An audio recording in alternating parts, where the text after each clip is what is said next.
안녕하세요. 반갑습니다. 오늘 여름 시즌 온라인 성경 특강 신약 관통 세미나 세 번째 시간에 오신 여러분들을 주님의 이름으로 환영하고 축복합니다. 오늘 강의를 맡은 신민효 목사입니다. 이 시간을 통해서 하나님께서 저와 여러분에게 큰 은혜를 베풀어 주시길 간절히 소망합니다. 자, 기도하고 시작하도록 하겠습니다. 하나님 아버지, 오늘 이 시간 지혜와 계시의 영이신 성령으로 우리를 충만하게 채워 주시옵소서. 하나님의 말씀을 깨닫고 복음의 능력을 온전히 경험하는 귀하고 복된 시간 될 수 있도록 은혜를 베풀어 주시옵소서. 예수님의 이름으로 간절히 기도드리옵나이다. 아멘. 오늘 우리가 함께 살펴볼 말씀은 로마서, 고린도전서, 고린도후서입니다. 먼저 로마서에 대해 함께 살펴보길 원합니다. 우리가 잘 아는 종교개혁자인 존 칼빈은 로마서에 대해 이렇게 말했습니다. 로마서를 이해하는 사람에게는 성경 전체의 메시지를 이해하는 관문이 열린다. 루터의 경우에도 로마서를 가리켜 이렇게 말했습니다. 로마서는 그 자체 안에 성서의 전체 의도를 내포하고 있으며 신약 혹은 복음의 가장 완벽한 교회이다. 20세기 영적 거목 중에 한 분인 존 스토트는 로마서에 대해 이렇게 말합니다. 로마서는 그리스도의 복음에 대한 가장 온전하고 가장 명백하며 가장 웅대한 진술이다. 이처럼 로마서 안에는 기독교와 복음에 관한 은혜의 보물들이 풍성하게 담겨 있습니다. 이제 로마서를 살펴볼 텐데요. 먼저 첫 번째로 로마서의 저자와 수신자입니다. 로마서 1장 1절과 7절을 보면 로마서의 저자와 수신자에 대해 이렇게 말씀합니다. 예수 그리스도의 종 바울은 사도로 부르심을 받아 하나님의 복음을 위하여 택정함을 입었으니, 그 다음 7절 말씀입니다. 로마에서 하나님의 사랑하심을 받고 성도로 부르심을 받은 모든 자에게 하나님 우리 아버지와 주 예수 그리스도로부터 은혜와 평강이 있기를 원하노라.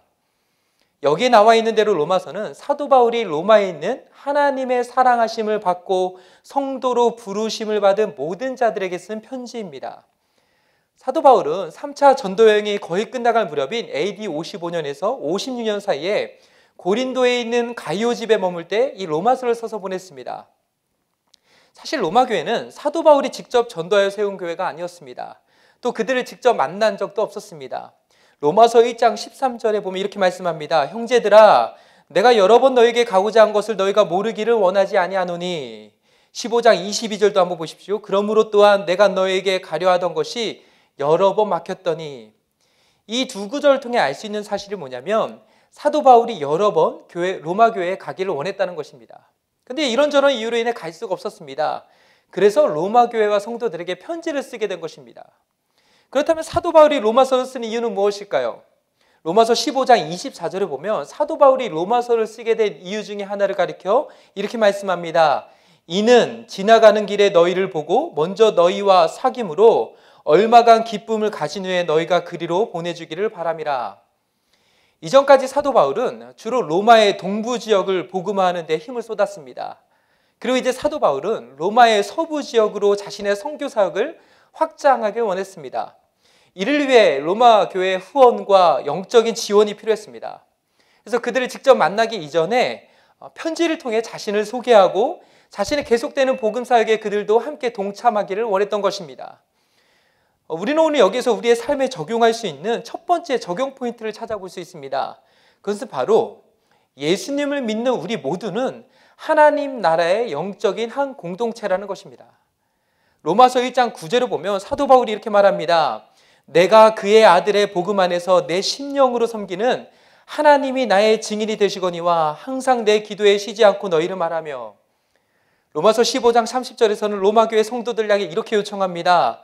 형제들아, 내가 우리 주 예수 그리스도와 성령의 사랑으로 말미암아 너희를 권하노니 너희 기도에 나와 힘을 같이하여 나를 위하여 하나님께 빌어.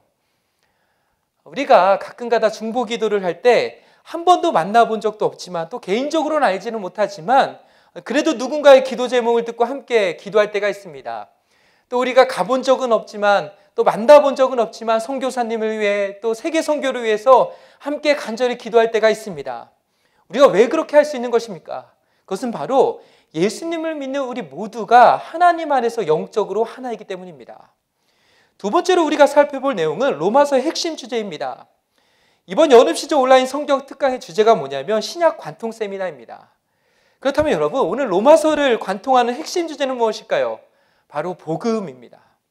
먼저 1장 1절부터 보면 사도 바울이 하나님께서 자신을 사도로 부르시면서 주신 사명에 대해 이렇게 말합니다. 하나님의 복음을 위하여. 로마서 1장 11절을 보면 이렇게 말씀합니다. 내가 너희 보기를 간절히 원하는 것은 어떤 신령한 은사를 너에게 나누어 주어 너희를 견고하게 하려 함이니.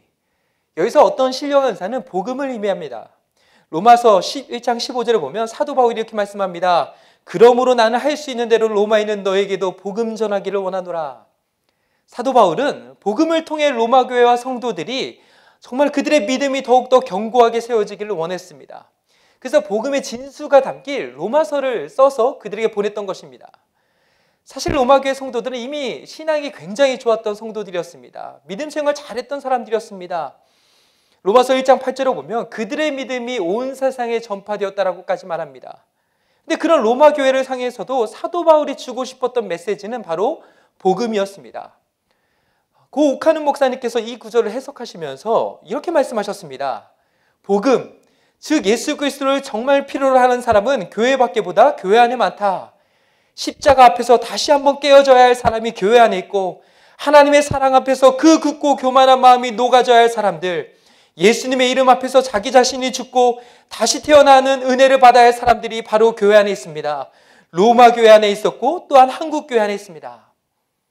예수님을 믿지 않는 사람들뿐만 아니라 오카는 목사님께서 말씀하신 그대로 오늘날 예수님을 믿고 따르는 우리 모두에게도 복음이 필요합니다. 그리스도인은 복음대로 믿고 복음대로 사는 사람들입니다. 따라서 오늘 로마서를 통해 우리의 신앙과 삶에 적용해야 하는 두 번째 적용 포인트는 다시 복음으로입니다. 로마 교회가 다시 복음을 듣고 복음을 붙잡아야만 했던 것처럼 우리도 다시 복음으로 돌아가야 합니다. 다시 복음을 붙잡아야 합니다. 이제 세 번째로 살펴볼 내용은 바로 로마서의 전체 구조입니다. 로마서는 총 16장으로 구성되어 있습니다. 우리는 로마서를 크게 1장에서부터 11장까지를 전반부로, 12장부터 16장까지를 후반부로 나눌 수 있습니다. 이것을 간략하게 표로 정리해보면 이렇습니다.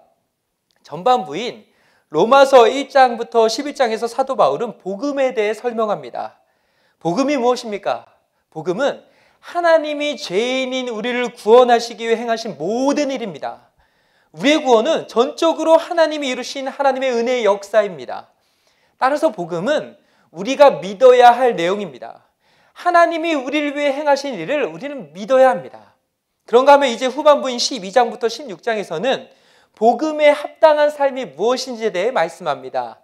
여기 나온 문장들을 보면 대부분 명령법입니다. 그러니까 로마서의 후반부의 핵심은 우리의 행함에 달려 있습니다. 우리가 하나님을 위해 해야 하는 일들입니다. 우리의 삶에서 실천해야 하는 내용들입니다. 구체적으로 보면 하나님과의 관계에서는 어떻게 해야 하는지, 또 교회와 성도와의 관계에서는 어떻게 해야 하는지, 예수님을 믿지 않은 세상 사람들과 국가와 율법 그리고 종말에 대해서는 어떻게 해야 하는지, 교회 내 믿음이 약한 사람들과 강한 자들 사이에 어떠한 관계를 가져야 하는지에 대한 실천적 내용들이 로마서 후반부에 나와 있습니다. 여기에서 오늘 우리의 삶에 적용할 수 있는 세 번째 포인트는 바로 믿으면 순종해야 한다는 것입니다. 다시 말해 순종하기 위해서 우리는 믿어야 한다는 것입니다. 우리는 로마서 전반부를 통해 복음을 바르게 알아야 합니다. 복음을 온전히 믿고 복음의 능력을 경험해야 합니다. 근데 그렇게 복음을 아는 것에만 머물러서는 안 됩니다. 복음을 믿는 것으로만 끝나서는 안 됩니다. 복음의 전반부를 지나 후반부로 가야 합니다. 우리는 복음대로 살아야 합니다. 저 여러분 어떠합니까? 열심히 신앙생활하고 있는 것 같은데 우리 안에 구원의 감격과 복음을 향한 뜨거운 열정이 식어지셨습니까? 그러면 우리는 복음의 전반부로 가야 됩니다. 로마서의 전반부로 가서 복음을 알고 복음을 다시 붙들고 그래서 복음을 통해 구원의 감격과 그 뜨거운 열정을 다시금 회복해야 합니다. 그리고 복음 안에서 뜨거운 열정과 그 감격이 회복되었다면 우리는 그 전반부에만 머물러서는 안 됩니다. 복음을 아는 것에만 머물러서는 안 됩니다. 복음의 후반부로 가야 합니다. 로마서 후반부로 가서 복음에 합당한 삶을 살아내야 합니다. 이제 마지막 네 번째로 살펴볼 내용은 로마서의 단락구분을 통한 복음에 대한 이해입니다. 우리는 로마서를 내용과 논리의 흐름에 따라 서론, 본론, 결론이라는 3단 구성으로 나눌 수 있습니다.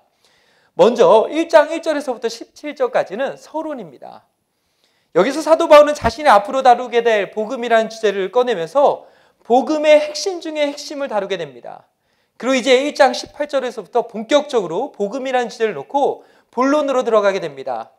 본론에서 가장 먼저 다루는 주제는 why입니다. 왜입니다. 왜 우리에게 복음이 필요하냐는 것입니다.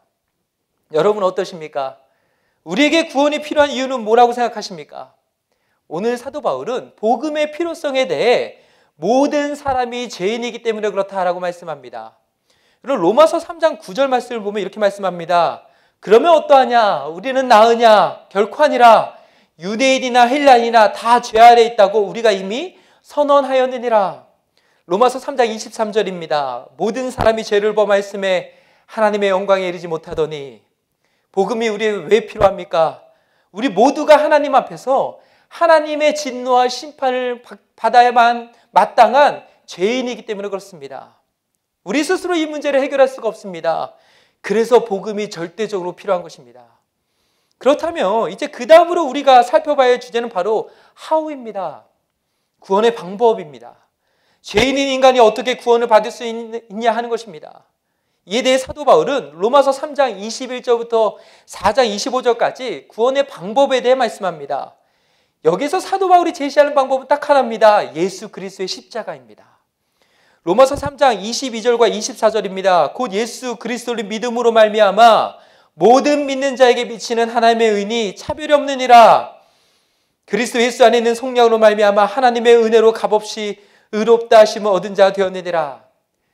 여기서 하나님의 새로운 의가 차별 없이 주어졌다고 말씀하면서 그 방법에 대해 예수 그리스도를 믿음으로 말미암아라고 말씀합니다. 또 죄인이 하나님 앞에서 의롭다함을 얻은 자가 되기 위한 방법도 무엇이라 말씀합니까? 그리스도 예수 안에 있는 속량으로 말미암아입니다. 결국 구원의 방법은 딱 하나입니다. 예수님이 우리의 모든 죄를 대신하여 십자가대를 죽으심으로 우리의 모든 죄값이 완전히 다 지불되었다는 것입니다. 하나님이 예수님의 십자가를 통해 우리의 구원을 완성하셨고 그 구원을 우리에게 은혜로 선물로 주신다는 것입니다. 그리고 이제 로마서 5장 5장부터 8절에서 다루는 주제는 구원의 확신입니다. 우리의 구원은 우리의 자격이나 우리의 조건 때문에 중간에 취소되거나 중도 탈락되는 것이 아닙니다. 로마서 5장 8절에 이렇게 말씀합니다. 우리가 아직 죄인 되었을 때 그리스도께서 우리를 위하여 죽으심으로 하나님께서 우리에 대한 자기의 사랑을 확증하셨느니라. 로마서 8장 16절에 보면 이렇게 말씀합니다. 성령이 친히 우리의 영과 더불어 우리가 하나님의 자녀인 것을 증언하시나니. 로마서 8장 38절부터 39절입니다. 내가 확신하노니 사망이나 생명이나 천사들이나 권세자들이나 현재일이나 장래일이나 능력이나 높음이나 깊음이나 다른 어떤 피조물이라도 우리를 우리 주 그리스도 예수 안에 있는 하나님의 사랑에서 끊을 수 없느니라. 우리가 우리의 구원을 확신할 수 있는 근거는 세 가지입니다. 먼저는 우리를 향한 하나님의 사랑 때문입니다. 두 번째는 예수님의 십자가 죽음과 부활 때문입니다. 마지막 세 번째는 성령 하나님의 함께 하심입니다. 이 세 가지 근거를 통해 우리는 우리의 구원을 확신할 수 있습니다. 물론 우리의 구원이 확실하게 보장받았다고 해서 우리는 예수님을 믿기 이전처럼 죄 가운데 살면 안 됩니다. 로마서 6장 1절부터 2절에 이렇게 말씀합니다. 그런즉 우리가 무슨 말을 하리요? 은혜를 더하게 하려고 죄에 거하겠느냐? 그럴 수 없느니라. 죄에 대하여 죽은 우리가 어찌 그 가운데 더 살리요? 여기서 중요한 구절은 그럴 수 없느니라입니다. 이게 무슨 말입니까? 절대 안 된다는 거예요. 예수님의 십자가를 경험한 우리는 더 이상 죄에 거하는 인생이 아니라 하나님과 함께 동행하는 의의 인생으로 살아가야 한다는 것입니다. 그렇게 구원의 확신의 문제까지 다룬 사도 바울은 이제 로마서 9장에서부터 11장까지 이스라엘의 구원의 역사를 통해 유대인과 이방인의 구원의 문제를 다루게 됩니다. 여기에서의 핵심은 한마디로 말해서 구원은 하나님의 전적인 주권하심에 달려있다는 것입니다. 그리고 로마서 11장 마지막 부분에 와서 사도 바울은 구원의 벅찬 강벽 가운데 하나님을 찬양하게 됩니다. 모든 영광과 찬양을 하나님께 올려드리게 됩니다. 사실 한글 성경에는 없지만 원문에는 로마서 11장 33절부터 36절 말씀 제일 앞부분에 오라는 감탄사가 적혀져 있습니다.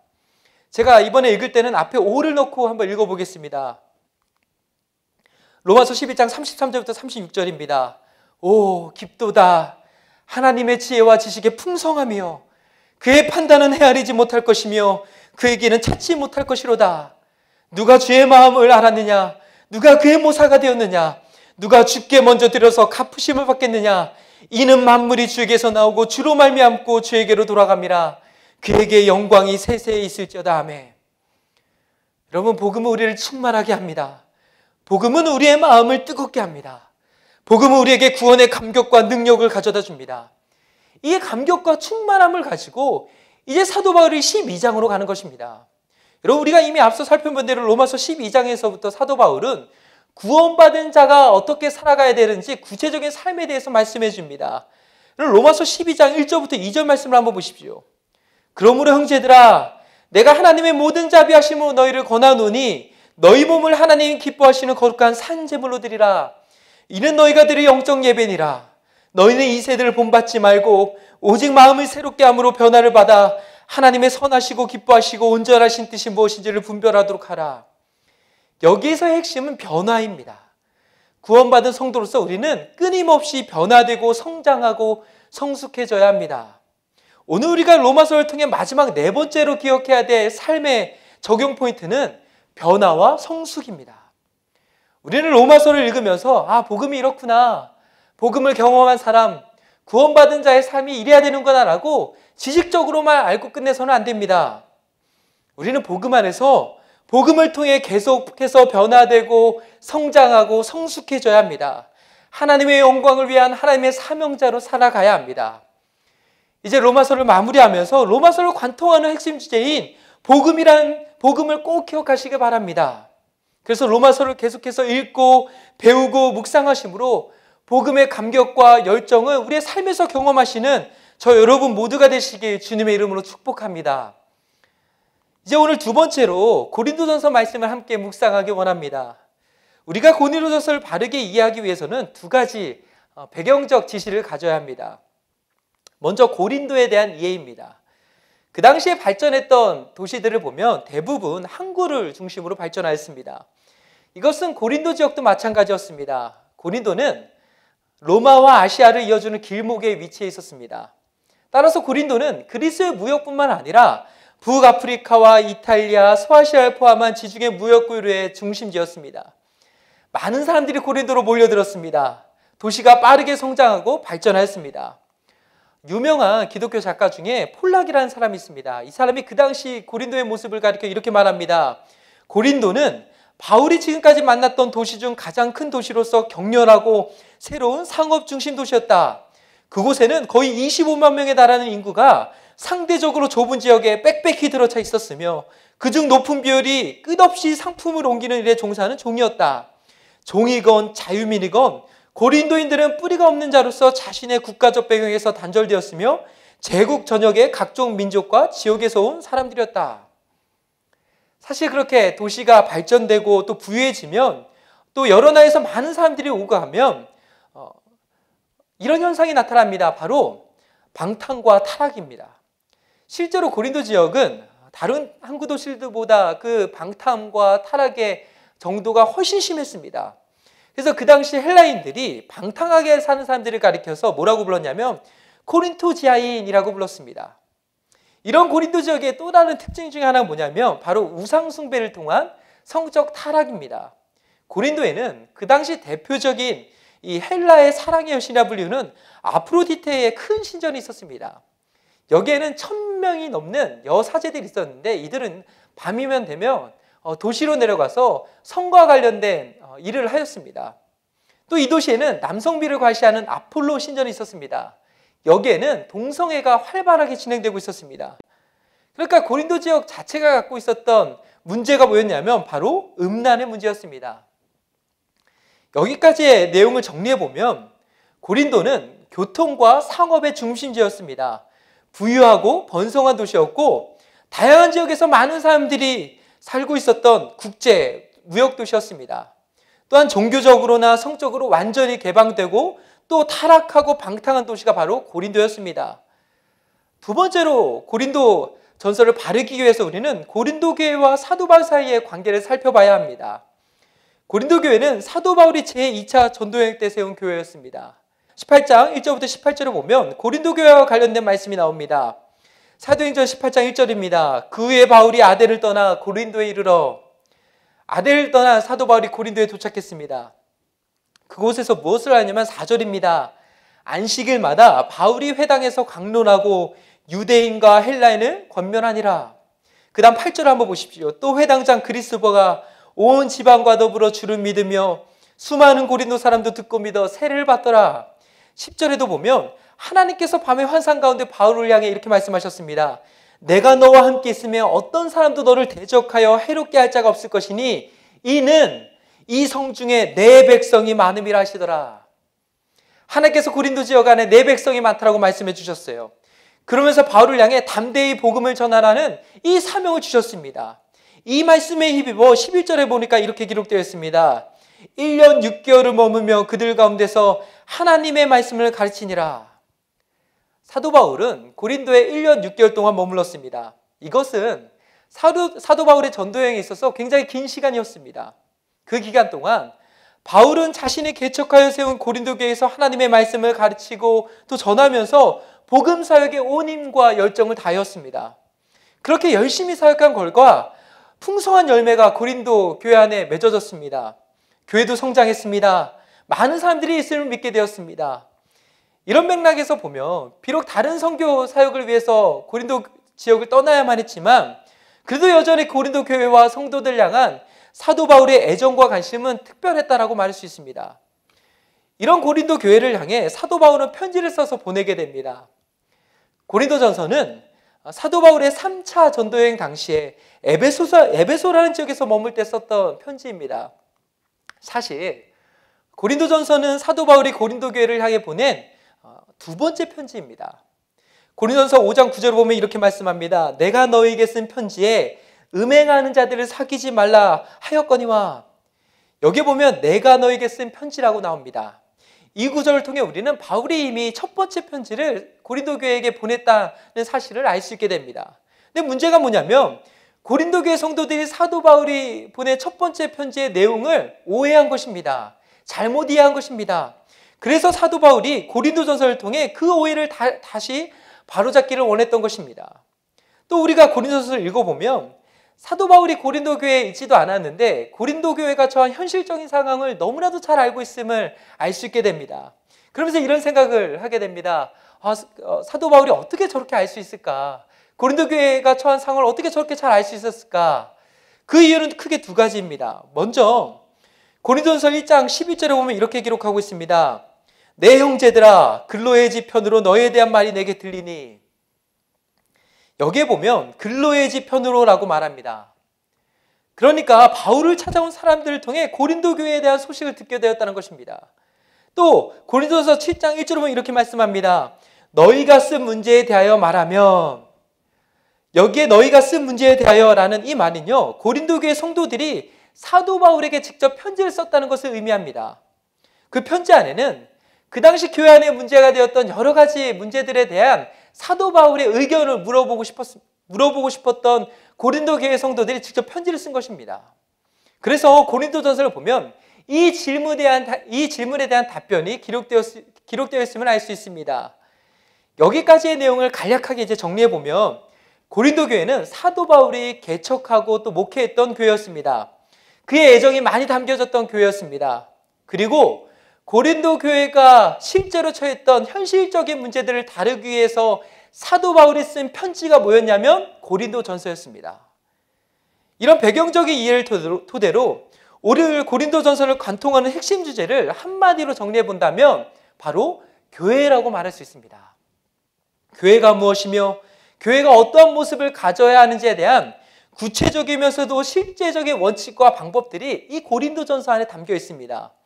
저는 오늘 이 시간 이 교회라는 관점을 가지고 고린도전서를 통해서 또 우리가 몇 가지 포인트를 함께 살펴보고자 합니다. 먼저 첫 번째 포인트는 교회는 하나님의 교회라는 것입니다. 여러분 고린도전서 1장 1절부터 2절을 보면 이렇게 말씀합니다. 하나님의 뜻을 따라 그리스도 예수의 사도로 부르심을 받은 바울과 형제 소스데네는 고린도에 있는 하나님의 교회고 그리스도 예수 안에서 거룩하여지고 성도라 부르심을 받은 자들과 또 각처에서 우리의 주 곧 그들과 우리의 주 되신 예수 그리스도의 이름을 부르는 모든 자들에게, 우리가 고린도전서를 읽어보면 고린도 교회 안에는 굉장히 많은 문제가 있었음을 알 수 있게 됩니다. 고린도 교회 안에 분열과 분쟁이 있었어요. 교회 내 근친 상관과 음란의 문제도 있었습니다. 세상 법정에서 성도들끼리 싸우는 문제도 있었고, 우상 제물을 먹는 문제, 성만찬의 문제, 은사의 문제, 부활의 문제 등 여러 가지 문제들이 고린도 교회 안에 있었습니다. 인간적으로 볼 때 전혀 교회답지 않은 모습이 고린도 교회 안에 있었어요. 근데 그런 고린도 교회를 향해 사도 바울이 뭐라고 말합니까? 하나님의 교회다, 이렇게 말씀합니다. 이것은 사도 바울이 고린도 교회를 바라보고 교회 안에 여러 문제들을 대할 때마다 가지고 있었던 본질적인 원칙이었습니다. 여러분, 고린도전서 3장 16절부터 17절을 보면 이렇게 말씀합니다. 너희는 너희가 하나님의 성전인 것과 하나님의 성령이 너희 안에 계시는 것을 알지 못하느냐? 누구든지 하나님의 성전을 더럽히면 하나님이 그 사람을 멸하시리라. 하나님의 성전은 거룩하니 너희도 그러하니라. 여기 보면 너희 자신이 누구의 성전이라고 말씀하고 있습니까? 하나님의 성전이다, 이렇게 말씀합니다. 고린도전서 6장 19절부터 20절에 보면 이렇게 말씀합니다. 너희 몸은 너희가 하나님께로부터 받은 바 너희 가운데 계신 성령의 전인 줄 알지 못하느냐? 너희는 너희 자신의 것이 아니라 값으로 산 것이 되었으니 그런즉 너희 몸으로 하나님께 영광을 돌리라. 여기도 보면 너희 몸이 누구의 전이라고 말씀하고 있습니까? 성령의 전이다, 이렇게 말씀합니다. 고린도전서 2장 27절을 보면 이렇게 말씀합니다. 너희는 그리스도의 몸이요 지체의 각 부분이라. 교회는 누구의 몸입니까? 그리스도의 몸이라고 말씀합니다. 다시 말해 교회와 성도는 하나님의 교회이고 하나님의 백성이라는 것입니다. 오늘날 저 여러분에게 교회는 무엇입니까? 우리는 교회에 대해 어떠한 생각을 갖고 있습니까? 우리는 종종 미디어를 통해 교회에 대한 여러 가지 안타까운 소식들을 듣게 됩니다. 그런데요, 사실 교회 안에 문제가 생기고 또 아픔이 있으면 교회와 성도들 모두가 너무 힘들어지게 됩니다. 근데 한번 생각해 보면 하나님의 교회 안에 문제가 있고 또 아픔이 있을 때 가장 아파하시고 힘들어하신 분이 누구일까요? 바로 교회의 주인이시고 교회의 머리 되시는 하나님입니다. 우리도 아프지만 하나님의 마음은 더 아픈 것입니다. 우리가 고린도전서를 읽을 때 이런 하나님의 시각과 하나님의 마음을 품었으면 좋겠습니다. 왜냐하면 교회와 성도는 하나님의 교회이고 하나님의 백성이기 때문에 그렇습니다. 두 번째 포인트는 교회는 거룩해야 한다는 것입니다. 성경에서 거룩하다라고 말할 때 이 단어 안에는 구별됨이라는 뜻이 있습니다. 거룩한 하나님의 교회는 세상과 구별되어야 합니다. 교회와 성도의 가치관과 생각과 삶은 세상과 똑같아서는 안 됩니다. 고린도전서를 보면 예수님을 믿는 성도와 예수님을 믿지 않는 사람들과를 대조하면서 이렇게 말씀합니다. 여러분, 고린도전서 1장 18절부터 한번 보십시오. 십자가의 도가 멸망하는 자들에게는 미련한 것이요 구원을 받는 우리에게는 하나님의 능력이라. 여기에 멸망하는 자들과 구원을 받는 우리가 대조되고 있습니다. 십자가의 도를 대함에 있어서 성도와 세상 사람들이 다르다는 것입니다. 23절과 24절 말씀도 한번 보십시오. 우리는 십자가에 못 박힌 그리스도를 전하니 유대인에게는 거리끼는 것이요 이방인에게는 미련한 것이로되 오직 부르심을 받은 자들에게는 유대인이나 헬라인이나 그리스도는 하나님의 능력이요 하나님의 지혜니라. 여기도 보면 오직 부르심을 받은 자들과 유대인, 이방인들을 대조하며 말씀합니다. 다시 말해 십자가에 못 박힌 예수님을 대함에 있어서 부르심을 받은 성도는 다르다는 것입니다. 고린도전서 3장 3절 말씀도 한번 보세요. 너희는 아직도 육신에 속한 자로다. 너희 가운데 시기와 분쟁이 있으니 어찌 육신에 속하여 사람을 따라 행함이 아니니요. 시기와 분쟁은 누구에게 속해 있다고 말씀합니까? 육신에 속한 일이라, 이렇게 말씀합니다. 세상에서나 있는 일이라고 말씀합니다. 다시 말해 성령에 속한 사람과 육신에 속한 사람은 달라야 한다는 것입니다. 이것은 5장에 나오는 음행의 문제를 다룰 때도 동일하게 적용되는 원칙입니다. 고린도서 5장 1절을 보면 이렇게 말씀합니다. 너희 중에 심지어 음행이 있다 함을 들으니 그런 음행은 이방인 중에서 없는 것이라 누가 그 아버지 아내를 취하였다 하는도다. 지금 이게 무슨 말입니까? 음행은 이방인들도 부끄러워하고 수치스러워하는 죄라는 것입니다. 근데 어떻게 예수님을 믿고 구원받은 성도들이 이런 죄를 범할 수 있냐 하는 것입니다. 사도 바울은 세상의 도덕적이고 윤리적인 관점으로만 문제를 보지 않습니다. 오히려 교회와 성도는 세상의 기준보다 더 높은 차원의 거룩함을 가져야 한다고 말씀하고 있습니다. 오늘날 우리의 삶에도 이것은 동일하게 적용되는 실천적 교훈입니다. 거룩한 하나님의 교회와 성도는 세상과 구별되고 달라야 합니다. 세 번째 포인트는 교회는 사랑으로 하나 되어야 한다는 것입니다. 그리고 고린도서 12장 31절에 보면 사도 바울이 교회 내 영적 은사의 문제로 혼란을 겪고 있었던 이 문제를 해결하기 위해서 이렇게 말씀합니다. 너희는 더욱 큰 은사를 사모하라. 내가 또한 가장 좋은 길을 너에게 보이리라. 여기에서 더욱 큰 은사와 가장 좋은 길에 대해 고린도서 13장에서 사도 바울은 사랑이다 이렇게 말합니다. 고린도서 8장 1절에 보면 이렇게 말씀합니다. 우상의 재물에 대하여는 우리가 다 지식이 있는 줄을 아나 지식은 교만하게 하며 사랑은 덕을 세우나니. 우리가 성경적인 지식을 많이 쌓는 것도 중요합니다. 그러나 그 지식만 있어서는 안 됩니다. 하나님을 사랑하고 교회 공동체를 사랑하고 교회 안의 성도들을 사랑하고 이웃을 사랑하는 이 사랑이 필요합니다. 그리고 고린도전서 16장 14절에 보면 이렇게 말씀합니다. 너희 모든 일을 사랑으로 행하라. 사도 바울은 고린도 교회와 성도들이 사랑으로 하나 되길 원하였습니다. 교회의 하나됨을 깨트리는 가장 중요한 이유 중에 하나는 사랑이었기 때문입니다. 사랑이 있어 보여도 십자가 사랑이 아니라 이기적인 사랑이 있기 때문에 그것 때문에 교회의 하나됨이 깨지는 것입니다. 여러분, 음행이 무엇입니까? 음행은요, 자기의 육체적인 욕망만을 사랑하기 때문에 행하는 죄입니다. 그리고 왜 분열하고 나누어지게 됩니까?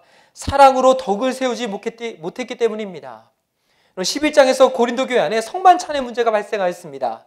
그 문제도 보면 결국 교회가 사랑으로 하나 되지 못했기 때문입니다. 교회는 거룩함을 잃지 않으면서 사랑으로 하나 되어야 합니다. 이것은 오늘날 우리도 마찬가지입니다. 사랑과 하나됨은 같이 가는 것입니다. 이제 마지막 네 번째 포인트는 교회의 존재 목적은 하나님의 영광을 위해서라는 것입니다. 여러분, 고린도서 31절에 보면 이렇게 말씀합니다. 그런즉 너희가 먹든지 마시든지 무엇을 하든지 다 하나님의 영광을 위하여 하라. 이 구절은 고린도전서의 모든 핵심적인 메시지를 담아내는 핵심 구절입니다.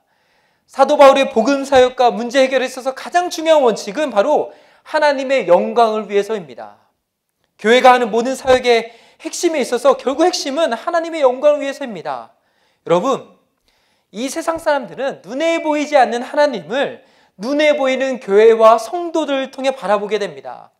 따라서 예수님을 먼저 믿은 우리에게 정말 막중한 책임감이 주어져 있습니다. 하나님은 하나님 자신의 이름과 영광을 교회와 성도들에게 주셨습니다. 사실 우리가 고린도전서를 읽다 보면 참 답답하고 안타까운 모습들이 많이 나타나게 됩니다. 그런데 그런 고린도 교회 안에도 여전히 신실하게 믿음으로, 사랑으로, 거룩함으로 하나님의 영광을 위해서 살았던 믿음의 사람들이 있었습니다. 여러분, 고린도전서 16장 18절에 보면 이렇게 말씀합니다. 그들이 나와 너희의 마음을 시원하게 하였으니 그러므로 너희는 이런 사람들을 알아주라. 문제 많은 교회를 생각했을 때 사도 바울의 마음이 얼마나 아프고 힘들고 어려우지 않겠습니까? 그런데 그런 사도 바울의 마음을 시원케 해주는 믿음의 동역자들이 고린도 교회 안에 있었습니다. 이제 고린도 전서를 마무리하면서 이런 생각을 해보게 되었습니다. 하나님께서 왜 좋은 교회의 모습이 아니라 문제 많고 탈 많았던 이 고린도 교회의 모습을 우리에게 주셨을까? 저는 두 가지 이유 때문이라고 생각합니다. 먼저는요, 문제 많았던 고린도 교회를 향한 하나님의 마음을 품어라 이렇게 말씀합니다. 두 번째는 그래도 교회가 이 세상의 희망이라는 것입니다. 이런 하나님의 입장에서 고린도 교회가 정말 문제가 많았잖아요. 그러면 고린도 교회를 대신에 다른 교회를 세울 수도 있었습니다. 하나님 충분히 그렇게 하실 수도 있었는데 하나님은 사도 바울을 통해 끝까지 고린도 교회를 붙들고 가셨어요. 여러분, 이게 무엇을 의미합니까? 그래도 교회가 소망이라는 것입니다. 교회 안에 연약함이 있고 부족함이 있고 또 여러 가지 문제가 있지만 그래도 오늘날 이 세상의 소망은 교회에 있다는 것입니다. 저는 이번 강의를 통해서 교회를 바라보시는 하나님의 마음과 여전히 교회가 이 땅의 소망임을 알고 세워가시는 하나님의 선한 손길을 우리 모두가 경험했으면 좋겠습니다. 이제 오늘 마지막으로 고린도 후서를 함께 살펴보겠습니다. 고린도 후서는 고린도전서에 이어서 사도 바울이 고린도 교회에 보낸 네 번째 편지입니다. 먼저 고린도 후서가 쓰여지게 된 이 배경부터 함께 살펴보길 원합니다. 앞서 우리는 고린도 전서를 통해 이 고린도 지역과 고린도 교회에 대한 배경적인 이해를 가졌습니다. 고린도 교회를 개척하고 섬겼던 1대 목회자는 사도 바울이었습니다. 그리고 사도 바울의 뒤를 이어 2대 목회자로 아볼로라는 사람이 섬기게 됩니다. 여러분 사도행전 18장 24절을 보면 아볼로에 대해 이렇게 말합니다. 알렉산드리아에서 난 아볼로라 하는 유대인이 에베소에 이르니 이 사람은 언변이 좋고 성경에 능통한 자라. 여기에 보니까 유대인이었던 아볼로에 대해 언변이 좋고 성경에 능통한 자라 말합니다. 그러나 아볼로가 사도행전 18장 26절에서 브리스길라와 아굴라를 만나게 됩니다. 그들을 통해 복음에 대해 듣게 됩니다. 복음을 통해서 더 많은 가르침을 받게 됩니다. 그러니까 원래부터 타고난 사람이었는데 복음으로 더 충만해졌습니다. 이런 아볼로가 고린도 교회 2대 목회자가 되었던 것입니다. 근데 안타깝게도 우리가 이미 고린도 전서를 통해 살펴본 대로 고린도 교회 안에 굉장히 많은 문제가 나타났습니다.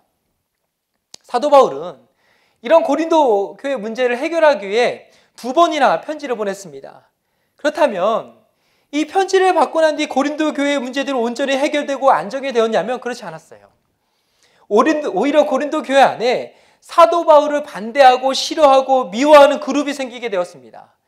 여기에 엎친 데 덮친 격으로 이 사람들을 교묘하게 선동하는 거짓 교사들이 고린도 교회 안에 들어왔습니다. 그들은 사도 바울의 외모부터 시작해서 인격과 사도로서의 그의 건의와 말투와 설교와 그의 모든 사역을 두고 다 꼬투리를 잡기 시작했습니다.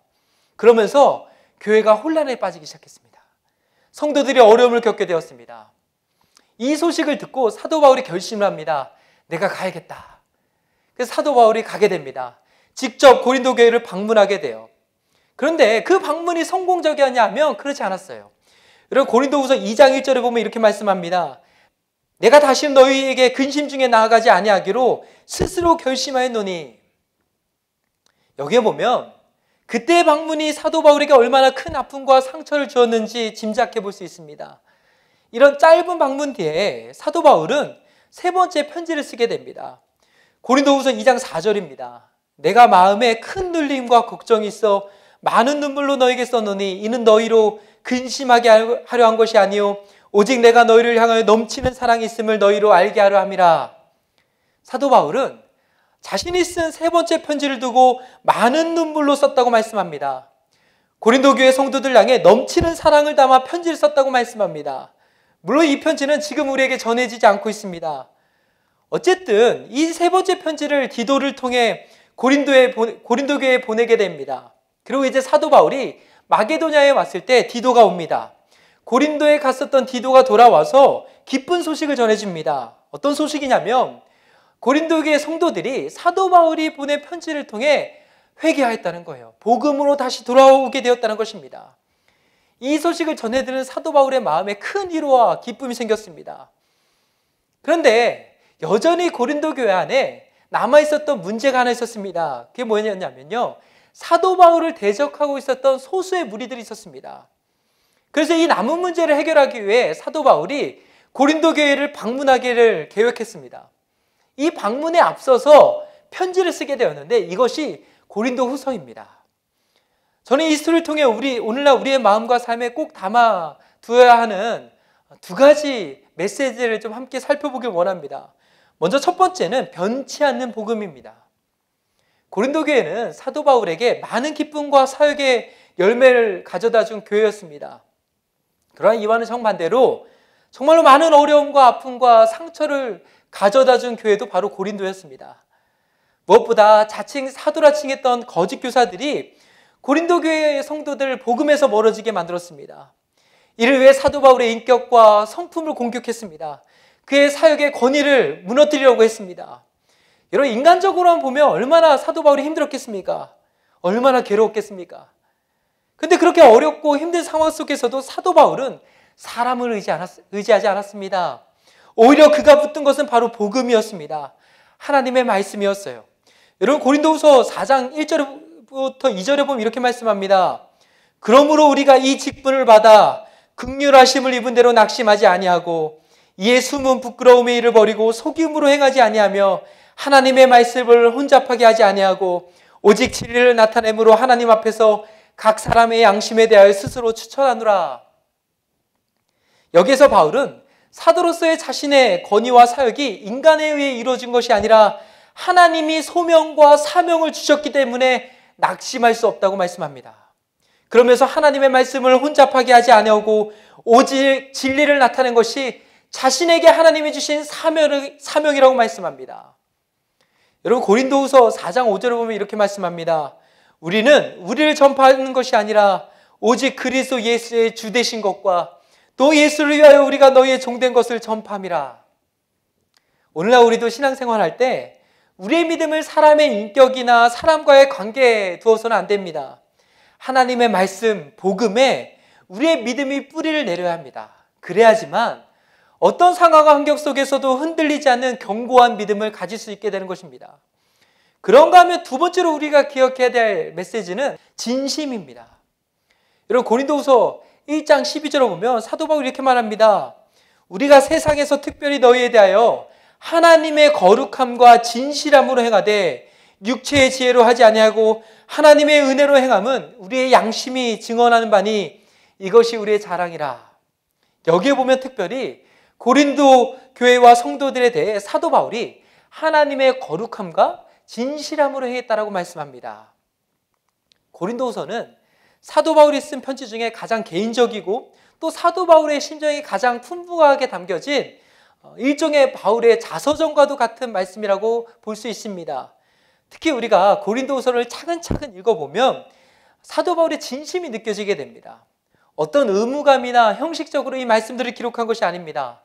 겉으로만 그럴싸하게 정말 너무 좋은 표현들을 막 담아서 이 편지를 쓴 것이 아닙니다. 화려한 말로 자신을 변호하고 고린도 교회 성도들을 설득한 것이 아닙니다. 오히려 고린도 후서를 읽어보면 한 구절 한 구절 사도 바울이 얼마나 고린도 교회 성도들을 진짜 사랑하고 아끼고 소중하게 여겼는지를 알 수 있게 됩니다. 말씀 하나하나에 바울의 진심이 다 묻어 있었습니다. 고린도 후서는 사도 바울이 열심히 책상에 앉아서 공부해서 쓴 연구 논문이 아니었습니다. 그의 치열한 사역과 삶의 현장에서 묻어나온 사도 바울의 진심이 담겨진 말씀이었습니다. 이것은 오늘날 우리도 마찬가지입니다. 우리의 신앙생활에 있어서 사도 바울이 가졌던 이 진심이 우리에게도 있었으면 좋겠습니다. 교회를 진심으로 사랑하고 교회 성도들을 진심으로 사랑하고 내 주위의 믿음의 동역자들을 진심으로 사랑하고 아끼고 귀하게 여기는 그런 저와 여러분이 되었으면 좋겠습니다.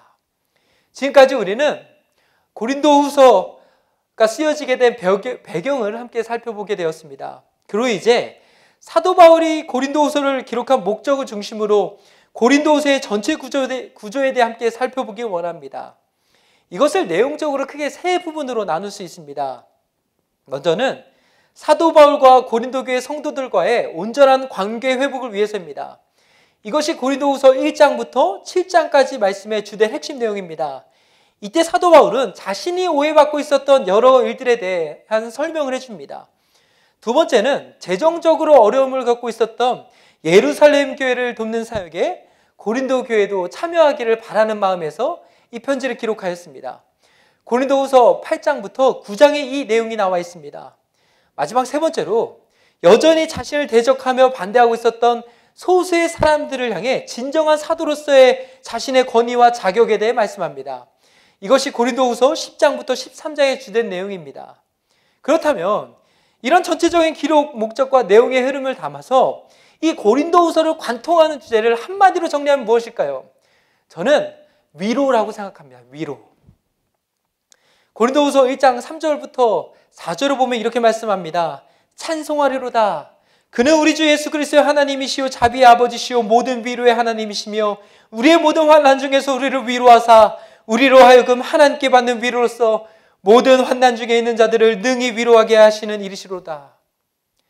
여기 보니까 사도 바울이 하나님을 찬양하면서 하나님이 어떤 분이시라고 고백하고 있습니까? 우리 주 예수 그리스도의 하나님, 자비의 아버지, 그리고 모든 위로의 하나님, 이렇게 말씀합니다. 그러면서 모든 위로의 하나님께서 모든 고난과 환난 중에서 자신을 위로해 주셨다고 말씀합니다. 또 우리 하나님은 모든 환난 중에 있는 자들을 능히 위로해 주시는 하나님이시라고 고백하고 있습니다. 고린도후서에서 사도 바울은 고린도 교회 성도들 향해 자신이 겪었던 고난과 환난에 대해서 이야기합니다. 여러분 1장 8절과 9절에 보면 이렇게 기록하고 있습니다. 형제들아, 우리가 아시아에서 당한 환난을 너희가 모르기를 원하지 아니하노니 힘에 겹도록 심한 고난을 당하여 살 소망까지 끊어지고 우리는 우리 자신이 사형 선고를 받은 줄 알았으니 이는 우리로 자기를 의지하지 말고 오직 죽은 자를 다시 살리시는 하나님만 의지하게 하심이라.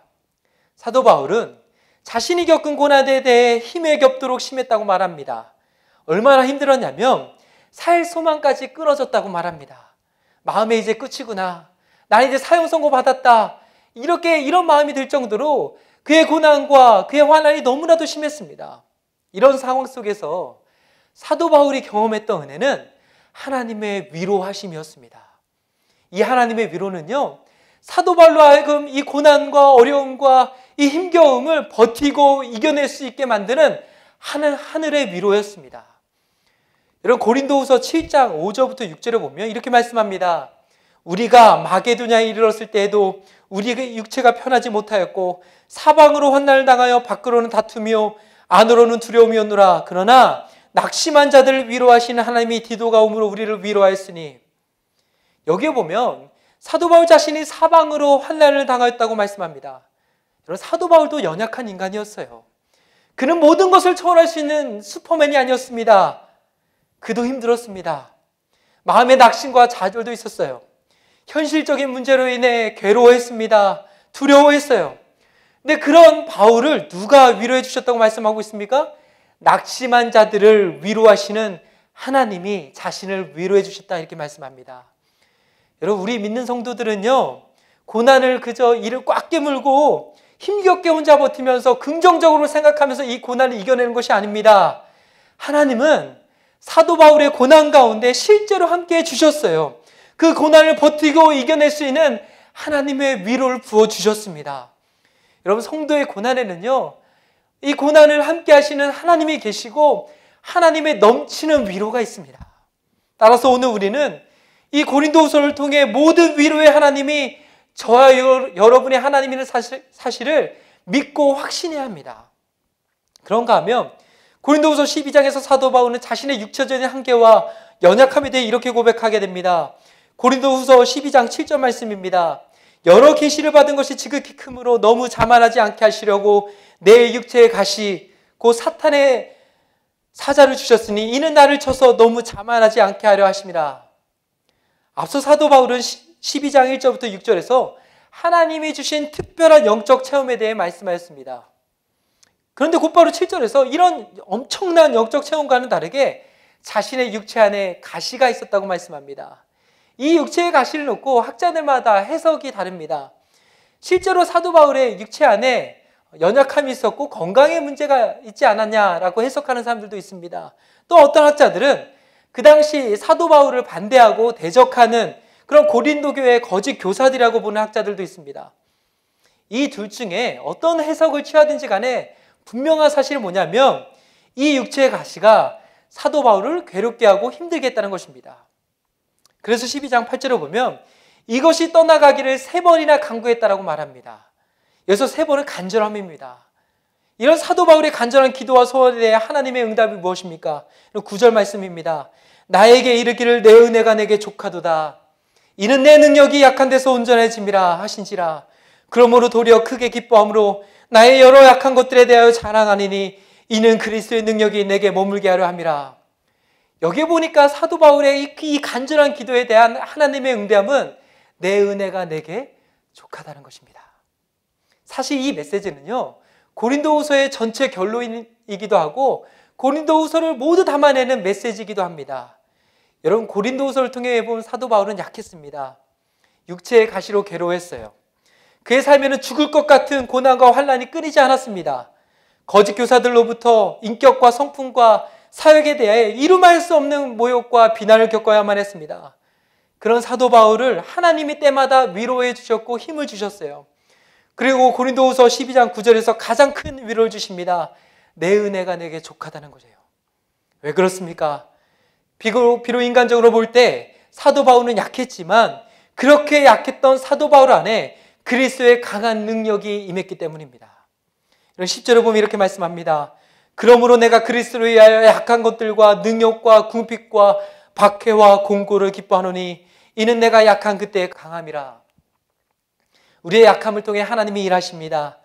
우리가 약한 그때에 하나님의 강한 능력이 온전히 나타나게 됩니다. 그렇기 때문에 우리는 하나님의 은혜가 언제나 우리에게 충분하다라고 고백할 수 있게 되는 것입니다. 예수님을 믿는 우리가 왜 예수님 한 분만으로 충분하다라고 고백할 수 있는 것입니까? 그것은 바로 하나님의 은혜는 언제나 우리에게 충분하기 때문입니다. 이제 전체 강의를 정리하고자 합니다. 로마서를 관통하는 핵심 주제는 복음입니다. 고린도전서를 관통하는 핵심 주제는 교회입니다. 고린도후서를 관통하는 핵심 주제는 위로입니다. 복음, 교회, 위로, 이 세 가지를 모두 담아내는 주제가 있습니다. 그것은 바로 하나님의 영광입니다. 저는 오늘 로마서, 고린도전서, 고린도후서를 마무리하면서 이 공부를 통해 우리 모두에게 이 네 가지가 꼭 기억되었으면 좋겠습니다. 복음, 교회, 위로, 하나님의 영광. 복음을 통해서 하나님께서 영광 받으십니다. 교회를 통해서 하나님께서 영광 받으십니다. 성도들을 위로하심으로 하나님께서 영광 받으십니다. 이 모든 것들을 통해서 하나님께서 영광 받으십니다. 저 여러분 모두가 복음의 능력을 경험하시고 교회를 사랑하시고 또 하나님의 위로를 충만하게 경험하심으로 말미암아 하나님의 영광을 위해서 살아가는 하나님의 사명자들이 다 되시길 주님의 이름으로 축복합니다. 감사합니다.